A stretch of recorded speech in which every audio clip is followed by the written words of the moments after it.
அன்பார்ந்த விவசாய பெருங்குடி மக்களே, கிரீன் கார்பன் ஆர்கானிக்ஸ் அக்ரோடெக்கினுடைய வாடிக்கையாளர்களே, இன்றைக்கி இந்த பதிவில் 60 நாள் ஆகியும் அழுகி போகாத தக்காளி அதை பற்றி தான் இந்த பதிவு ஃபுல்லாக செய்ய போகிறோம்.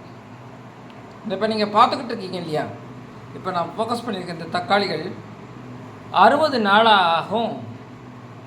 இதை நம்ம அப்படியே ரூம் டெம்பரேச்சரில் வச்சுருக்கோம், அறை வெப்பநிலையிலேயே வச்சுருக்கோம். 60 நாளாகியும் இது இன்னும் கெட்டு போகலை. மொத்தம் நம்ம இந்த ஆய்வுக்காக ஒரு 7 தக்காளிகளை ஃபஸ்ட்டு நம்மளுக்கு விளைஞ்சது. அந்த 7 தக்காளி தான் விளைஞ்சது. அந்த 7ஐயும் எடுத்துகிட்டு நம்ம அதனுடைய செல்ஃப் லைஃப்னால் எத்தனை நாளைக்கு கெட்டு போகாமல் இருக்குது அப்படிங்கிற ஒரு ஆய்வை மேற்கொண்டோம். அந்த ஆய்வின்படி இப்போ 7 தக்காளி வச்சதில் இப்போ 4 தக்காளி இருக்குது. 2 தக்காளி இந்த மாதிரி சுருங்கி மம்மிஃபை ஆயிடுச்சு. அதாவது மம்மி இதெல்லாம் பார்த்துக்க ட்ரையே ஆயிடுச்சு. அதாவது இவ்வளோ தண்டி இருந்த தக்காளி இப்போ இப்படி சுருங்கி இப்படி இருக்குது. ஸோ சுருங்கிடுச்சு. இதை பயன்படுத்தலாமா பயன்படுத்தக்கூடாதாங்கிற கேள்வி உங்களுக்கு வரும்.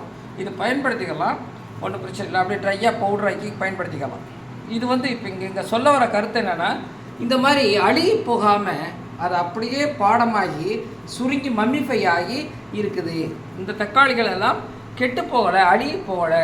60 நாளாகியும் இது இன்னும் ஃப்ரெஷ்ஷாக இருக்குது. அது கூட வச்ச 2 தக்காளி மட்டுக்கும் இந்த மாதிரி ஆகிருக்கு. ஒன்று எலி சாப்பிட்டதுனால அது நம்மக்கிட்ட இருந்தால் அந்த ஆய்வுலேருந்து எடுக்கப்பட்டு விட்டது.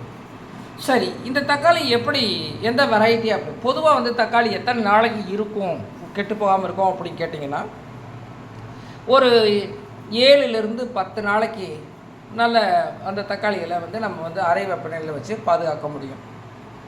இன்னும் குளிர்சாதன பெட்டி, அதாவது ரெஃப்ரிஜரேட் பண்ணணும்னா ஒரு 2 வாரத்துக்கு மேக்ஸிமம் 2 வாரம், 14லேருந்து ஒரு 15 நாள் வரைக்கும் இருக்கும். அதான் பண்ண முடியும். ஆனால் கோல்டு ஸ்டோரேஜ்னு சொல்கிறாங்க இல்லையா, குளிர்பான கிடங்குகள்னு சொல்கிறோம் இல்லையா, கோல்டு ஸ்டோரேஜில் வச்சோம்னா ஒரு 3 மாதத்து வரைக்கும் வச்சுக்கலாம். ஆனால் குளிர்சாதன கிடங்குகளில் பதப்படுத்தப்பட்ட தக்காளிக்கு மனமும் அதனுடைய குணமும் இருக்காது.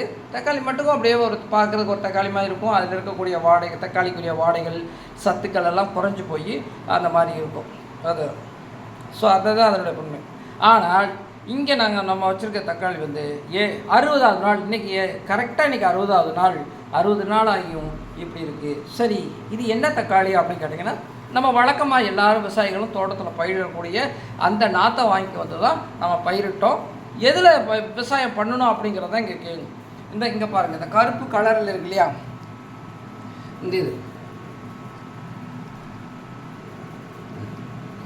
இதான் கிரீன் கார்பன் ஹியூமஸ் அப்படின்னு சொல்லக்கூடியது. இதைத்தான் நம்ம company green carbon organics Agrotech பெரிய அளவில் தயார் பண்ணி இப்போ விவசாயிகளுக்கு கொடுத்துட்டு வருது. இந்த ஹியூமஸில் தான் இந்த ஹியூமஸில் தான் நம்ம இந்த தக்காளி செடிகளை நட்டுருந்தோம். அதில் அந்த தக்காளி இதில் தான் இந்த செடி இந்த ஹியூமஸை பயன்படுத்தி இதிலே அப்படி தக்காளி செடி நட்டு வச்சுருந்தோம். அதில் வளர்ந்த தக்காளி செடியில் இருந்து பறிக்கப்பட்ட தக்காளிகள் தான் இந்த தக்காளி.